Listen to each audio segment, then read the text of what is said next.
السلام علیکم۔ نماز سکون کا راستہ ہے۔ دنیا کے کام کبھی ختم نہیں ہوں گے، لیکن نماز کا وقت گزر گیا تو لوٹ کر نہیں آتا۔ اپنی مصروفیت میں سے تھوڑا وقت اس کے لیے نکالیے جس نے ہمیں یہ وقت دیا ہے۔ رزق کی فکر کیسی؟ روزی کی فکر میں خود کو نہ تھکائے، کیونکہ رزق کا وعدہ اللہ نے کیا ہے۔ آپ کی محنت کبھی ضائع نہیں جائے گی۔ بس بھروسہ اس ذات پر رکھے جو پرندوں کو بھی بھوکا نہیں سلاتا۔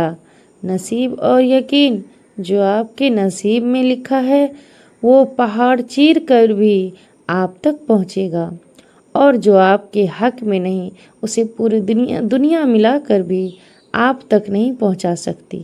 اللہ ہمیں نیک ہدایت اور صبر عطا فرما، آمین۔ اللہ تعالیٰ نے فجر کے وقت اٹھنے کا حکم کیوں دیا؟ اللہ تعالیٰ نے فجر کے وقت اٹھنے کا حکم اس لیے دیا کیونکہ یہ وقت بہت برکت والا ہے اور روحانی طور پر طاقتور ہے۔ فجر کے وقت اٹھ کر انسان نماز پڑھتا ہے، ذکر اور تسبیح کرتا ہے اور دن کا آغاز اللہ کی یاد کے ساتھ کرتا ہے۔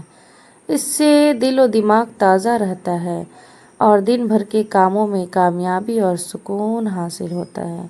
صبح کے وقت اٹھنے کی عادت انسان کے صحت اور نظر کے لیے بہت فائدہ مند ہے۔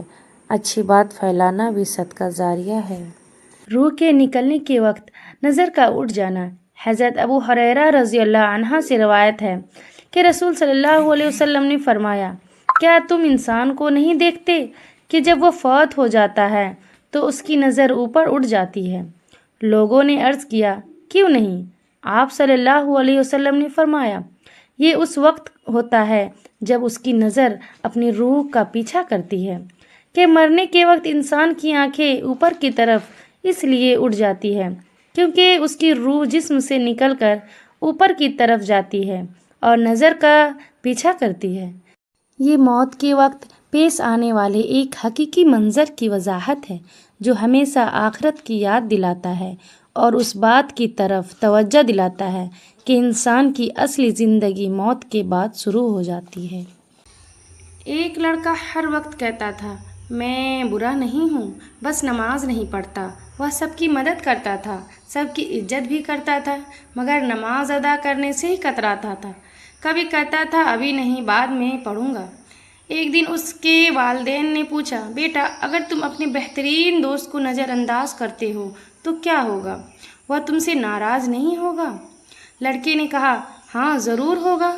والدین نے آہستہ سے کہا، پھر تم روز اللہ کو نظر انداز کرتے ہو تو کیا وہ تم سے ناراض نہیں ہوگا؟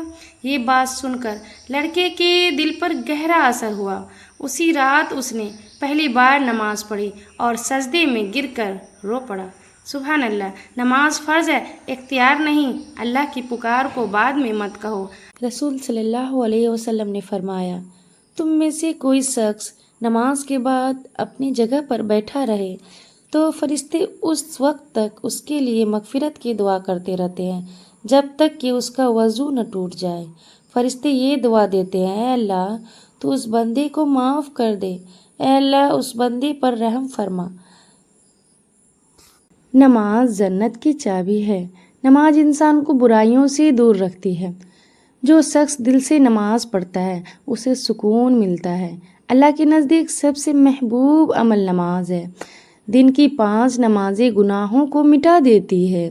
اذان کی آواز رحمت کی پکار ہوتی ہے۔ نماز مومن کی طاقت اور دل کا نور ہے۔ مشکل وقت میں نماز دل کو مضبوط بناتی ہے۔ اللہ نماز پڑھنے والوں کو کبھی تنہا نہیں چھوڑتا۔ رسول صلی اللہ علیہ وسلم نے فرمایا، لا الہ الا اللہ وانت سبحانک انی کنت من الظالمین۔ یہ ایسی دعا ہے کہ جب بھی کوئی مسلمان شخص اسے پڑھ کر دعا کرے گا تو اللہ تعالیٰ اس کی دعا کو قبول فرمائے گا۔ رسول صلی اللہ علیہ وسلم نے فرمایا، اللہ تعالیٰ کے نزدیک سب سے زیادہ پسندیدہ وہ لوگ ہیں جو لوگ اللہ کا ذکر کثرت سے کرتے ہیں۔ حضرت عائشہ رضی اللہ نے فرمایا، اللہ تعالیٰ فرماتا ہے، اگر میرا بندہ ایک ہاتھ میرے قریب آتا ہے تو میں دونوں ہاتھ کے پوری لمبائی کے برابر اس کے قریب آ جاتا ہوں۔ سبحان اللہ۔